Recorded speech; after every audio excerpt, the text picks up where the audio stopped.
سعودی عرب میں گاڑیوں کی خرید و فروخت میں دلچسپی رکھنے والوں نے امکان ظاہر کیا ہے کہ آنے والے دنوں میں گاڑیوں کی قیمتیں بڑھ سکتی ہیں۔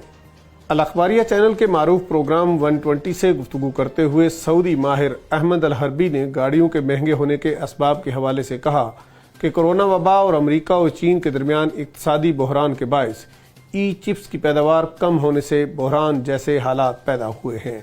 احمد الحربی کا کہنا ہے کہ ای چپس کی قلت سے گاڑیوں کی پیداوار پر اثر پڑا ہے۔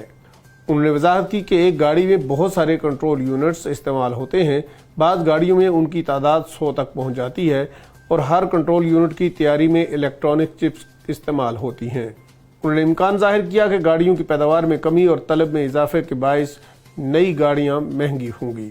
سعودی ماہر کا کہنا ہے کہ مارکیٹ میں پرزہ جات کی قیمتوں میں اضافہ اور ای چپس کی قلت کے باعث پرانی گاڑیوں کی قیمتیں بھی بڑھنے کا امکان ہے۔